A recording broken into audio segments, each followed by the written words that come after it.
تو ماں باپ نے تو بالکل بھی نہیں پڑھایا, مگر اللہ نے ایسا پڑھایا کہ مفتی طارق مسعود صاحب اس سے بزنس پڑھ رہے ہیں. صحیح ہے نا کہ یار کیسے کہو, رہنے تو تم لوگ وہیں کے وہیں رہو گے.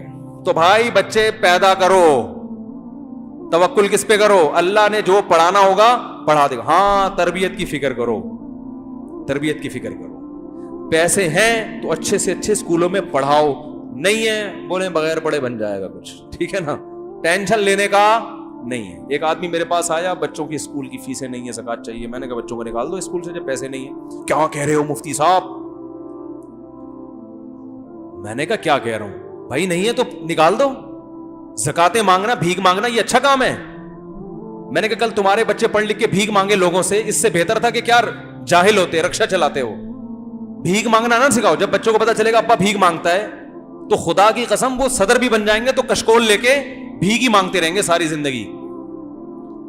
وہ شخص جو نبی صلی اللہ علیہ وسلم نے کیا فرمایا, جو صحیح حدیث ہے, جو گٹھری لکڑیوں کی گٹھری جو ہے نا اپنے کندھے پہ رکھے اور بوجھ اٹھا کے پہاڑ پہ چڑھے اور پہاڑ سے لکڑیاں پتھر کوٹ کے لائے یا لکڑیاں کوٹ کے لائے, اتنی ٹینشن, اور لکڑیوں کو بیچ کے روکھی سوکھی روٹی کھائے. آپ نے فرمایا یہ اس سے بہتر ہے کہ قیامت کے دن اس کے چہرے پہ بھیک کا نشان ہو. اللہ کے ہاں یہ زیادہ پڑھا لکھا ہے جو بورنگ کر رہا ہے, کھڈے کھود کھود کے پیسے کما رہا ہے, اور آپ اپنے بچوں کو اسکول پڑھانے کے لیے کیا کر رہے ہو, بھیک مانگ رہے ہو. تو خدا کی نظر میں تو تم گر گئے.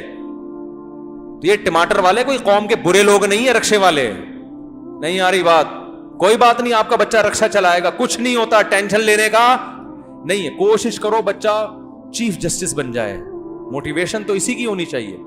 پیسے ہیں پڑھاؤ, اور ہدف بناؤ اپنے بچے کو آرمی میں آفیسر بناؤ, کمیشن آفیسر بھیجوں گا تاکہ چیف آف آرمی اسٹاف بنے. ہدف یہ ہونا چاہیے. سوچنے پر پابندی ہے, اچھا سوچو. اور اللہ نے کہا ہے کہ طاقتور مومن کمزور سے اللہ کو زیادہ محبوب, تو طاقتور بنانے کی کوشش کرو. اپنے بچے کو فوج میں بھیجوں گا, کوشش کرو اپنے بچے کو بہترین سائنٹسٹ بناؤں گا. اللہ نے جتنے اسباب وسائل دیے اس حساب سے کوشش شروع کر دو. نہیں ہے صبر کر کے بیٹھ جاؤ, اے اللہ ہماری نیت بڑی ہے, جو تو بنائے گا ہم اس پہ کیا ہیں. جیسے کوشش ہوتی ہے صحت اچھی ہو, لیکن ہر ایک کی اچھی ہو جاتی ہے, بیمار ہو جاتے ہیں. صبر کرو. یہ تو نہیں کہ میں تو ناکام ہو گیا, میں نے تو جم خانہ بھی کھولا ہوا تھا, میں تو صبح شام وٹامن اے اور بی کے کیپسول بھی کھا رہا تھا, اور یہ بھی کر رہا تھا, اور کینسر سے بچنے کے ساتھ مجھے کینسر کیوں ہو گیا, اب ٹینشن لے رہا ہے. بھائی اسباب کامیابی کے اختیار کرنے ہیں, نتیجہ کس پہ چھوڑنا ہے, اللہ پہ. جو ہے اسی میں بہتری. بیمار ہو گئے, بھائی پیغمبروں پہ بھی بیماریاں آئی ہیں. ایوب علیہ السلام کی ساری زندگی کس میں گزری, بیماری میں. اسی بیماری کی وجہ سے اللہ نے کہا نعم العبد, ایوب بہترین بندہ تھا. یہ بیماری نہ آتی تو ایوب علیہ السلام کا قرآن میں ذکر نہ ہوتا. سلیمان علیہ السلام کو بادشاہت ملی, یہی بادشاہت ان کی کامیابی کا ذریعہ. حضرت سلیمان کو بادشاہت نہ ملتی تو قرآن میں ان کا تذکرہ نہ ہوتا. تو بھائی کوشش بادشاہ بننے کی کرنی ہے, لیکن جو حالت میں اللہ رکھے راضی اس میں رہنا ہے. صبر یہ کرنا ہے کہ بھائی اگر میں صحت کی کوشش کر رہا تھا نہیں کامیاب ہو سکا, بیماری ہے, تو اللہ نے ایوب علیہ السلام کو بیماری میں کامیاب کیا. اللہ مجھے اسی بیماری میں بولو بھائی نوازے گا. اللہ چاہتا ہے میں صبر کا ثواب حاصل کروں. تو آپ کوشش کرو آپ کا بچہ بہت بڑا تاجر بنے. نہیں بنا, رکشا چلا رہا ہے, بھائی اللہ مجھے اسی میں کیا کرے گا, نوازے گا. سمجھتے ہو کہ نہیں سمجھتے؟ تو کیوں دنیا سے محبت کر رہے ہو؟ یہ رکشے والے کے جنت میں نہیں آئیں گے. تو اس لیے بچے نہ روکو. قرآن کہہ رہے لا تدرون ایہم اقرب لکم نفعا, تمہیں پتہ نہیں کون سا اس میں تمہارے لیے نجات کا ذریعہ بن جائے, کون سا تمہیں فائدہ پہنچائے. سارے بچوں کو پڑھا لیا, کوئی کام نہیں آئے. ایک جو ان پڑھ تھا نوٹ وہ چھاپتا ہے ٹھیک ہے نا, جس کو آپ سمجھ رہے تھے کسی کام کا نہیں. وہ ایک صاحب نے جو ہے نا اپنے بچے 3-4 بچے تھے, ان کے تعارف کروا رہے تھے, یہ میرے بچے سے ملیے, یہ انجینئر ہے, فخر ہے, ان سے ملیے, یہ ڈاکٹر ہے, ان سے ملیے, یہ سائنٹسٹ ہے, ان سے ملیے, یہ چور ہے. تو اس نے کہا اس کو نکال دو. کہتے کماتا یہی ہے, کیا کروں نکالوں کیسے, ان سب کے کم بختوں پہ اتنا خرچ کیا, کما کے لاتے نہیں ہیں, کھلانے والا کون ہے. یہ تو خیر ایک لطیفہ ہے, لیکن بعض وہ چور نہیں ہوتا, وہ محنتی ہوتا ہے, قسمت اس کی اچھی نکل آتی ہے. تو یہ اگر آپ کی محنت سے پیسہ ملنے والا ہوتا نا میرے بھائی, تو امام شافعی یہ شعر نہ کہتے لو کان بالحیل الغنا لوجدتنی بنجور اقطار السماء تعلقی. کہتے ہیں بھائی پیسہ تقدیر سے ملتا ہے، کوشش سے نہیں ملتا. کہتے ہیں اگر محنتوں سے مل رہا ہوتا تو مجھے دیکھتے کہ میں آسمان کے ستاروں تک پہنچ گیا ہوتا. لیکن کہتے ہیں ہم نے عجیب حالت دیکھی ہے کہ خوش قسمتوں کو بیٹھے بیٹھے مل جاتا ہے، بد قسمت پیچھے بھاگتے رہتے ہیں پیسے کے، ساری زندگی پیسہ ان کو ستاتا ہے، ہاتھ میں کچھ بھی نہیں آتا. اس کے لیے بڑی پیاری مثال دی امام شافعی رحمہ اللہ تعالیٰ نے. فرمایا اذا سمعت بان مجدودا اتا عودا واذا سمعت بان مجدودا حوا عودا فاثمر في يديه فصدقي واذا سمعت بان محروما اتى ماء ليشربه فغاض فحققي. کہتے ہیں اگر تم کبھی سنو نا کہ ایک بدقسمت آدمی پانی پینے کے لیے کنویں کے پاس آیا، پانی لبالب بھرا ہوا ہے، بندہ کیا ہے اللہ نے اس کی قسمت میں رکھا ہے کہ پانی اس کو نہیں ملے گا. وہ کنویں کے پاس بھی آ گیا، کنویں میں پانی بھی کیا ہے بھرا ہوا ہے، لیکن اللہ نہیں چاہتے. تو تم نے سنا کہ پانی اس کو دیکھتے ہی نیچے چلا گیا، ٹھیک ہے نا. تو کبھی ایسی خبر سنو نا تو تصدیق کر دیا کرو، یہ کوئی اچھمبے کی بات نہیں ہے، ہوتا ہے ایسا. سارے وسائل ہوتے ہیں، پانی پھر بھی نہیں ملتا. پانی دیکھ کے غائب ہو جاتا ہے، بولتا میں تو آیا ہوا تھا لیکن تیری قسمت میں ہوں نہیں، میں جا رہا ہوں، ٹاٹا، ٹھینگا دکھاتا ہوا جاتا ہے پانی. تو کہہ رہے ہیں ایسی خبروں پہ یقین کر لیا کرو، یہ کوئی اچھمبے کی بات نہیں ہے، بدقسمتوں کے ساتھ ایسا ہوتا ہے. اور کہتے ہیں کبھی ایسا سنو نا کہ ایک آدمی نے کھیتی باڑی کی اور خوب ہل چلایا اور خوب سونا یوریا اینگو یوریا ڈالا اور یہ وہ اور فلانا ڈمکانا، اور اتنا کچھ کرنے کے بعد بھی فصل نہیں ہوگی، پیسے ڈوب گئے. لیکن ایک آدمی نے کیا کیا، ویسے ہی لکڑی ہاتھ میں پکڑی اور اس نے وہیں پھل دینا شروع کر دیا. کچھ بھی نہیں، نہ ہل چلائے نہ کھاد ڈالی. وَإِذَا سَمِعْتَ بِأَنَّ مَجْدُودًا حَوَا عُودًا فَأَثْمَرَ فِي، ہاتھ میں ہی پھل دینا شروع کر دیا. صدقی، بول دیا کرو ایسا بھی ہوتا ہے، کوئی اچھمبے کی بات نہیں. ایک مثال سے سمجھایا. بعض لوگوں کے پیچھے دولت بھاگتی ہے، وہ کہہ رہے ہیں پتہ نہیں کہاں سے آ رہا ہے، ادھر سے بھی آ گئے ادھر سے بھی آ گئے، آج وہ پلاٹ بھی بک گیا، آج وہ بھی کاروبار ہو گیا، وہ بھی ہو گیا. برس رہے ہوتے ہیں نوٹ، سمجھ میں نہیں آ رہا ہوتا یار یہ ہو کیا رہا ہے. ٹھیک ہے نا. جس بزنس میں ہاتھ ڈالیں، ہمارے ایک جاننے والے ہیں بینک میں، اسلامک بینک میں، تو ان کا ٹرانسفر بہت ہوتا رہتا ہے. تو میں نے کہا یار یہ کیا عجیب، کبھی ادھر ٹرانسفر کبھی ادھر، ہیں بہت بڑی پوسٹ پہ. کسی نے کہا یہ جس بینک جو نہیں چل رہا ہوتا نا ان کو وہاں بھیج دیتے ہیں، وہ چلنا شروع. کیا ان کے ہاتھ میں برکت ہے. جو برانچ نہیں چل رہی ہوتی نا وہاں ان کا ٹرانسفر ہوتا ہے اور وہ پہیے لگائے بغیر دوڑنا شروع کر دیتی ہے. سمجھ رہے ہو کہ نہیں سمجھ رہے؟ تو ایسا بھی ہوتا ہے کہ آپ رزق آپ کو تلاش کر رہا ہوتا ہے اور بعض دفعہ جو کام کرو نہیں ہو رہا. تو یہ کس کے ہاتھ میں میرے بھائی؟ اللہ کے. تو اس کا مطلب جس کے پاس رزق کے دروازے کھلے ہوئے نہ وہ اترائے کہ اللہ مجھ سے خوش ہے، نہ اس خوش فہمی مبتلا نہ ہو. اللہ آپ کو دے کے آزما رہا ہے. اللہ کیا کر رہا ہے بھائی؟ کھلا کے آزما رہا ہے.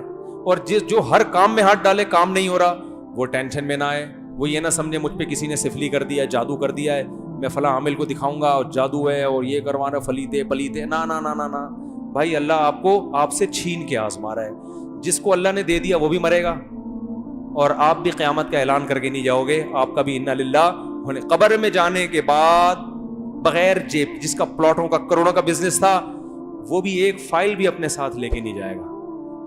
ارے جس کا جو اونر تھا، جو ریاض ملک ہے، وہ نہیں لے کے جائے گا تو جس کے بحریہ ٹاؤن میں پلاٹ ہے وہ کہاں سے لے کے جائے گا؟ ہے بھائی، جو اونر ہے وہ کفن میں جیب کے بغیر جاتا ہے کہ نہیں جاتا؟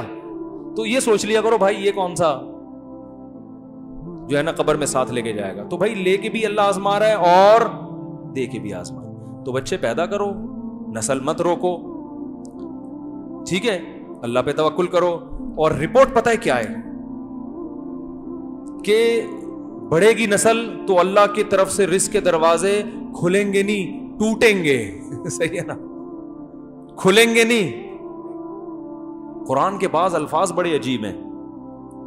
ایک عرب عالم نے بڑی پیاری بات لکھی. عرب کیا کرتے تھے, بچے کو غربت کے خوف سے قتل کر دیتے تھے, کیونکہ وہ ماں کے پیٹ میں حمل ضائع کرنا جانتے نہیں تھے نا. اتنی میڈیکل سائنس نے ترقی نہیں کی تھی کہ ماں کے پیٹ میں حمل, اب حمل ٹھہر گیا تو وہ پریشان ہوتے تھے کیا کریں, تو کہتے پیدا ہوتا ہی مارو اس کو نا, کیونکہ ہم خود نہیں کھانے کو مل رہا ہے, اس کو کہاں سے کھلائیں گے.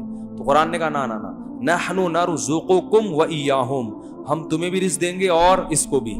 تو علماء نے اس کے تحت لکھا ہے, اس سے پتہ چلتا ہے بچہ پیدا ہونے سے بچے کو روزی بعد میں ملتی ہے, والدین کو پہلے ملتی ہے. اللہ نے کہا ہم تمہیں بھی دیں گے اور بولو ان کو بھی دیں گے. تو اللہ پہ توکل کرنے والے ہونا چاہیے بھائی مسلمان کو. تو یہ نہ جاؤ, اور پھر دل بڑا ہوتا ہے یار انسان کا جب وہ اللہ کی طرف سے روزی آتا ہوا دیکھتا ہے, اور توکل بڑھتا ہے. اور یہ جو کہتے ہیں نا میرے اتنے بچے پھر بھی غریب, یا تو یہ کمبخت اپنی حرکتوں کی وجہ سے غریب ہے. فوکس بچے پیدا کرنے پر کیا اس نے, کمانے کو فوکس بولو بھائی کیا ہی نہیں. وہ تو ہو, کمانا بھی تو ہے نا, کوشش بھی تو کرنی ہے, یہ ذمہ داری تو پوری کرو.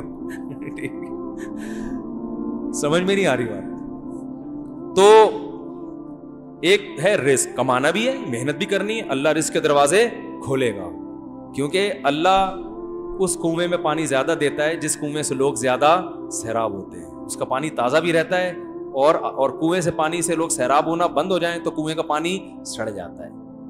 ٹھیک ہے.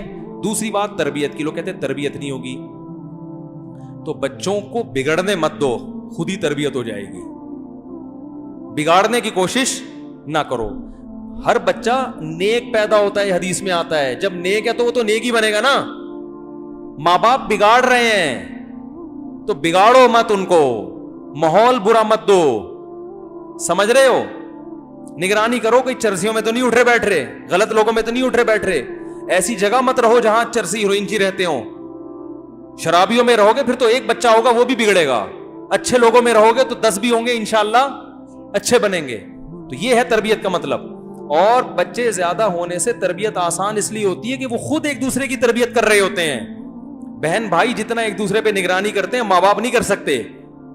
میرے اوپر بہن بھائی نہ ہوتے نا تو میں مولوی طارق مسعود نہیں بنتا, میں آج یہاں بیٹھ کے بیان نہیں کر رہا ہوتا.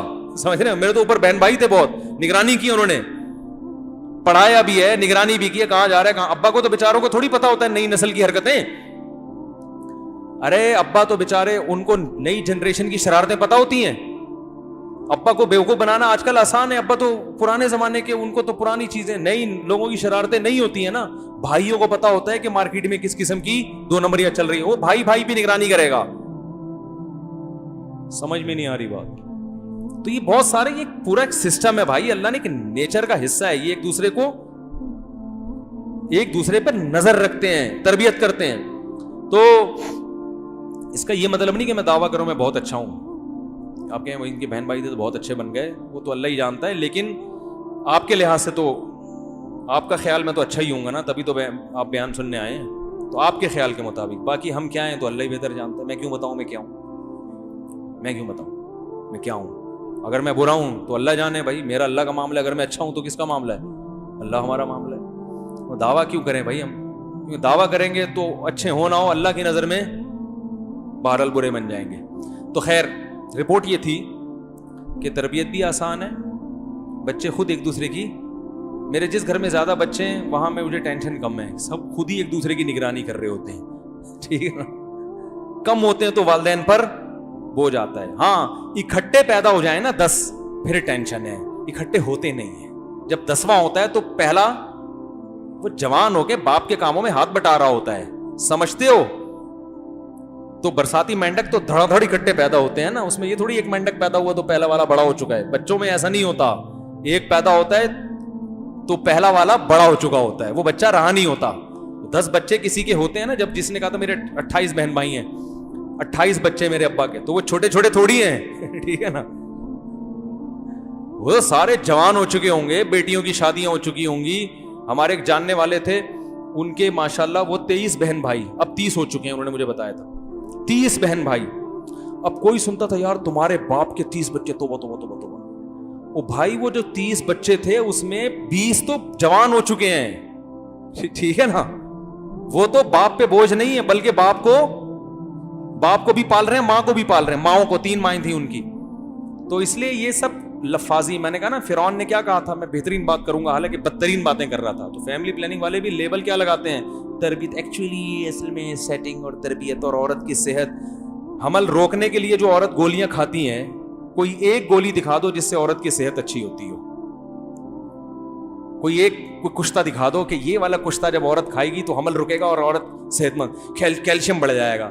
ساری گولیاں عورت کی صحت کا بیڑا غرق کر رہی ہیں, انجیکشن بیڑا غرق کر رہا ہے.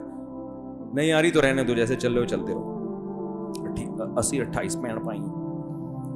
اس نے, وہ ایک کے بچے بہت تھے تو اس نے کہا یار وہ فیملی پلاننگ والوں نے تمہیں منع نہیں کیا, تم لوگ 30 بہن بھائی ہو, فیملی پلاننگ والوں نے, وہ آئے تھے وہ اسکول سمجھ کے واپس چلے گئے.